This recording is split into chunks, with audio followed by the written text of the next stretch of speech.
ओम नमो भगवते वासुदेवाय। श्री हरिवंश पुराण विष्णु पर्व प्रथमो अध्याय मंगल आचरण।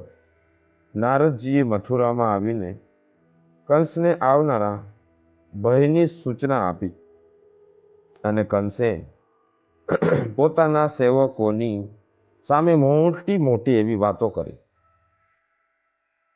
બદ્રિકા આશ્રમ શ્રી નિવાસી પ્રસિદ્ધ ઋષિ શ્રી નારાયણ અથવા અંતર્યામી નર અને એના નિત્ય સખા અર્જુન એવી નર નારાયણની મિત્રતા આ આદિ અનાદિ હિરણ્ય ગર્ભથી ચાલતી આવેલી આ મિત્રતા છે.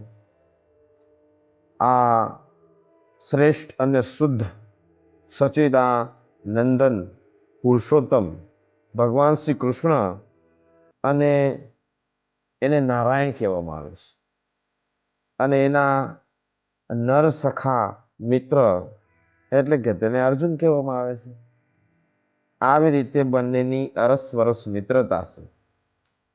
દેવી સરસ્વતી આ સંસારને અનુગ્રહ કરવા માટે જેમના શરીરમાં પ્રવેશ કરીએ તે વ્યાસજીને આપણે પ્રણામ કરીએ અને અવિદ્યારૂપી અજ્ઞાનનો અંધકારને જીતનારા ઇતિહાસ પુરાણ વગેરે જે ગ્રંથોનો પાઠ આપણે આરંભ કરીએ. વેશંપાયનજી કહે છે કે હે જન્મેજય, ભગવાન વિષ્ણુ અને દેવતાઓના અંશ ભૂતળ પર અવતીર્ણ થઈ ચૂક્યા છે. એ જાણીને દેવર્ષિ નારદજીએ કંસને તેના શીઘ્ર થનારા વિનાશની સૂચના આપવા માટે મથુરા ગયા. સ્વર્ગથી ઉતરીને તેઓ મથુરાના ઉપવનમાં ઊભા રહી અને ત્યાંના મુનિશ્રેષ્ઠ પાસે જઈને એ કંસ પાસે મોકલ્યા. એના દૂતને મોકલી એને કીધું કે કંસ પાસે જવાનું છે. તે નગરના ઉપવનમાં દેવર્ષિ નારદ પધાર્યા. નારદજીના આગમનના સમાચાર સાંભળીને આ અસુર કંસ જે રાક્ષસ વૃત્તિની જીવન જીવતો હતો એ ઉતાવળે ડગલા ભરતો પોતાના નગરમાંથી બહાર નીકળ્યો. ઉપવનમાં પહોંચીને તેણે ત્યાં પોતાના સ્પૃહરણીય અતિથિ દેવર્ષિ નારદજીના દર્શન કર્યા, જે પાપ તાપ રહિત હતા. તેમનું તેજ પ્રજ્વલિત અગ્નિ જેવું લાગતું હતું. તેઓ શરીરથી સૂર્ય જેવા દીપી રહ્યા હતા. કંસે દેવર્ષિને પ્રણામ કરીને કહ્યું અને વિધિપૂર્વક પૂજન પણ કર્યું. તેણે તેમના માટે અગ્નિ જેવું કાંતિમાન સુવર્ણમય આસન પણ આપીને ક્રમશઃ તેને અર્ધ્ય પાદ્ય વગેરે ઉપહાર પ્રસ્તુત કર્યા. ત્યાર પછી ઇન્દ્રના મિત્ર નારદ મુનિજીએ એ આસન પર બેઠા અને બેઠા પછી તેમણે આ પરમ ક્રોધી ઉગ્રસેનનો જે પુત્ર હતો એ ઉગ્રસેનના પુત્રને કંસને કહ્યું કે કંસ, એ મારું તમે શાસ્ત્રીય વિધિથી પૂજન કર્યું છે, તેથી હું તમારી ઉપર ખૂબ જ પ્રસન્ન પણ છું અને હું તમને એક અગત્યની વાત પણ કહેવા માટે આવ્યો છું. તમે મારી આ વાતને ધ્યાનપૂર્વક સાંભળો અને ધ્યાનપૂર્વક એને ગ્રહણ પણ કરો. નારદ મુનિજી કહે છે, તાત હું બ્રહ્મલોક વગેરેમાં બધા સ્વર્ગીય લોકોમાં ફરતો વિશાળ મેરુ પર્વત ઉપર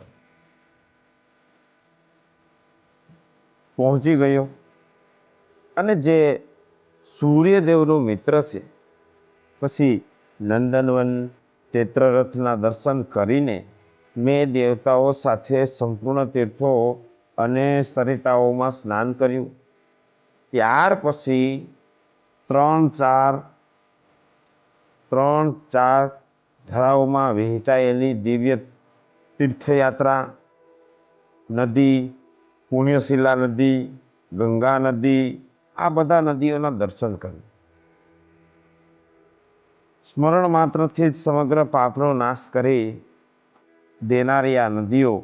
ત્યાર પછી હું ક્રમશઃ દિવ્ય તીર્થોમાં સ્નાન કરી આચમન કરી મેં બ્રહ્મર્ષિઓના સેવિત બ્રહ્માજીના ભગવાનના દર્શન કર્યા, જે દેવ અને ગંધર્વના વાંજિંત્રોના ઘોષથી ગુંજતો અને અપ્સરાઓના મધુર ગીતોથી નિદાદિત થતું છે. ત્યાંથી હું કોઈ સમયે હાથમાં વીણા અને લઈને હું મેરુના શિખર ઉપર ગયો.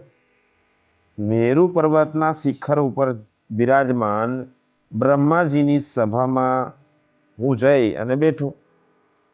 ત્યાં દેવતાઓનો એક સમાજ મોટો એકત્રિત થયેલો હતો. ત્યાં મેં જોયું કે એક શ્વેત પાઘડી ધારણ કરીને વિવિધ રત્નોથી વિભૂષિત બ્રહ્માજી બેઠા છે, બિરાજમાન છે. આજુબાજુમાં બધા દેવતાઓ પોતપોતાના સિંહાસન ઉપર બેઠા હતા અને તે સભામાં દેવતાઓની જે ગુપ્ત મંત્રણા ચાલી રહી હતી તેમાં મેં સાંભળ્યું કે બધા સેવકો સહિત કંસનો વધ આપણે કરી નાખવાનો છે. આવો ગુપ્ત વિચાર ત્યાં ચાલી રહ્યો હતો. હવે કંસ, ત્યાં મેં સાંભળ્યું તે પ્રમાણે હું ત્યાંથી દોડતો આમ તેમ અહીંયા પહોંચી ગયો છું અને તમારી જ નાની બહેન જે દેવક અને ચિત્રરેખાની દીકરી દેવકી છે, તેનો જ 8મો ગર્ભ વિષ્ણુના તેજ રૂપે અહીંયા આવી અને તમારું મૃત્યુ કરવા માટે પ્રેરિત થશે. તે ગર્ભ દેવતાઓનું સર્વસ્વ તથા સ્વર્ગ લોકોનો આશ્રય હશે. તે દેવતાઓનું પરમ ગુપ્ત રહસ્ય છે. તે જ તમારા મૃત્યુનું કારણ પણ થશે અને તે જ દેવતાઓનો મોક્ષ, સ્વર્ગ, આ બધું દેવતાઓનું તેજ છે. સ્વર્ગવાસીઓના સ્વયંભૂ બ્રહ્મા છે. માટે હું તમને કહું છું કે તમે આ મહાન દિવ્ય સત્વ છે કંસ, તે પહેલા પણ તમારા મૃત્યુનું કારણ રહી ચક્યા છે. તમારો જે આગલો જન્મ તે તમને કદાચ ખબર હશે કે નહીં હોય, પરંતુ તમારો જે આગલો જન્મ તે કાલનેમી અસુર નામનો તમારો આ જન્મ હતો. અને ત્યારે વિષ્ણુ ભગવાન તમારું ગરદન, તમારું માથું એ પોતાના નંદક નામના ખડકથી ઉડાડી અને તમારો વધ કરેલો છે. તે પહેલા તમારા મૃત્યુનું કારણ રહી ચૂક્યું છે. આ સમયે પણ તમારા માટે પ્રશંસનીય મૃત્યુરૂપ થશે. તેથી તમે દેવકીના ગર્ભનો નાશ કરવાનો પ્રયત્ન કરો. આ એટલા માટે જ કહેવામાં આવ્યું હતું કે કંસ થોડો ક્રૂર બની જાય. કંસ જ્યારે ક્રૂર બનશે ત્યારે બધા લોકો ત્રાહિમામ થઈ જશે. બધા લોકો ત્રાહિમામ થશે એટલે બધા લોકો તેને પાપી ગણશે. કંસથી બધા વિમુખ થશે. કંસથી વિમુખ થતા ભગવાન પોતે જન્મ લેશે. ભગવાન જન્મ લેશે ત્યારે ભગવાન એની થોડી થોડી ઉંમર વધતા કંસનો પરાભવ અથવા કંસનો વધ કરશે. એટલા માટે નારદજી આવી રીતે તેમને કહ્યું કે તમે દેવકીજીનો ગર્ભનો નાશ કરવાની તૈયારી કરો. આ મારો તમારા પ્રત્યે પ્રેમ છે, તેથી જ હું તમારા માટે અહીં સુધી છેટ બ્રહ્મલોકથી પધારેલો છું. હવે તમે સંપૂર્ણ મનોવાંછિત ભોગો ભોગવી લ્યો. જે તમારે ઉપભોગ કરવો હોય તે ઉપભોગ કરી લ્યો. નારદજી કહે છે તમારું કલ્યાણ થાય, હવે હું જાઉં છું. આમ કહીને નારદજી ત્યાંથી ચાલ્યા ગયા. ત્યારે કંસે ઘણી વાર સુધી તેમની વાતો ઉપર વિચાર કરતો કરતો મનોમંથન કરતો કરતો ત્યાં પોતાના આસન ઉપર બેઠો રહ્યો. પોતાના આસન ઉપર બેઠો બેઠો વિચાર મંથન કરતો કરતો પેલા તો એને ખૂબ જ દુઃખ થયું, ભયભીત થઈ ગયો કે હવે મારો વધ. આસુરી લોકો હોય, રાક્ષસી લોકો જીવન જીવતા હોય એ હંમેશા બીકણ જ હોય છે. એટલે અંદર અંદર તે પોતે ડરી ગયેલો. સાતમે પડદે પોતાના એ ખૂબ જ ભયભીત થઈ ગયેલો કે મારો વધ થઈ જશે, મારું જીવન ખલાસ થઈ જશે, મારા ઉપભોગો ખલાસ થઈ જશે, હું જે આ ભોગ ભોગવું છું એ બધા ખલાસ થઈ જશે. કેવી રીતે મારા સસરા દ્વારા આને મેં મોટો પ્રયત્ન કર્યો અને આ બધાની ઉપર હું શાસન કરતો થઈ ગયો, શું મારું શાસન ખત્મ થઈ જશે? આવી રીતે તે મનોમંથન પોતાના મનની અંદર એનું ચાલુ હતું અને વિચાર કરતો હતો કે મારો વધ થઈ જશે. આગલા જન્મમાં નારદજીએ કીધેલું કે તું કાલનેમી અસુર હતો અને વિષ્ણુજીએ તારું વધ કરી નાખ્યો હતો. આ જન્મમાં પણ એમ કહે છે કે તારો વધ નિશ્ચિત છે અને ટૂંક સમયમાં શીઘ્રમાં શીઘ્ર તો કરવું શું? ત્યાર પછી બધા જે એના અંગરક્ષકો હતા, સભામાં મોટા મોટા એના સેનાપતિઓ હતા, એ બધાને સામે એ જોર જોરથી હસવા લાગ્યો અને દાંત કાઢી કાઢીને આમ દેખાવા લાગ્યો અને અટ્ટહાસ્ય કરવા લાગ્યો. અટ્ટહાસ્ય આમ તે કરવા લાગ્યો અને કહેવા લાગ્યો. પોતાના બધા જે સેવકો હતો તેમને લક્ષ્યમાં રાખીને કહ્યું કે આ નારદ મુનિ, આ નારદ આવી રીતે સામાન્ય જન્મમાં ઉપવાસને જ પાત્ર છે. ખરેખર આ ઉપવાસને જ પાત્ર છે. તે વિશેષ ચતુર નથી. નારદ ખરેખર વિશેષ ચતુર નથી. આમ કંસ પોતાની વાણીથી બધાને કહે છે. અરે હું બેસી રહું અથવા સૂઈ રહું અથવા આસન ઉપર હોઉં અથવા ઉન્મત્ત હોઉં, કોઈ પણ સ્થિતિમાં ઇન્દ્ર સહિત સમસ્ત દેવતા પણ મને ના પહોંચી શકે. હું ક્યારેય ભયભીત ન થઈ શકું અને મને કોઈ ભયભીત કરી શકે પણ નહીં. હું મારી બંને, કંસ કહે છે, હું મારી બંને વિશાળ ભુજા, આવી રીતે પોતે કહે છે, વિશાળ ભુજાઓ વડે આ આખી પૃથ્વીને શુદ્ધ કરી નાખી. મનુષ્ય લોકોમાં કયો એવો પુરુષ છે જે મને સંછેડવાનું સાહસ કરી શકે? જરાસંઘ જેવા સરાસંઘને પણ ધૂળ ચાટતો કરી દીધેલો છે. ત્યારે એને મને બે પત્નીઓ આપેલી છે, પોતાની પુત્રીઓ આપેલી છે, અસ્થિ અને પ્રાપ્તિ. આવી રીતે તે કંસ મોટી મોટી વાતો કરવા લાગ્યો. આ લોકો આજથી જ હું દેવતાઓ અને તેમનું અનુસરણ કરનારા મનુષ્યો, પક્ષીઓ, પશુઓ, જે પણ દેવતાઓનું કે ભગવાનનું અનુસરણ કરતા હશે એ બધેનો સર્વનાશ કરી નાખીશ, આમ કહે છે. અશ્વરૂપધારી એક કેસી નામનો ધેનુક વૃષભ રૂપધારી અરિષ્ટ અને એક સ્ત્રી રૂપધારી પૂતના, આ બધા એને અનુસરનારા હતા, કંસને અનુસરનારા, કે જે કેસી નામનો જે ઘોડો હતો, પ્રલમ, ધેનુક અને વૃષભધારી અરિષ્ટ અને સ્ત્રીરૂપધારી પૂતના, એક યમુનાની અંદર રહેવા વાળો કાલિયાનાગ, આ બધેને તેણે એ બધા પોતાને અનુસરતા હતા.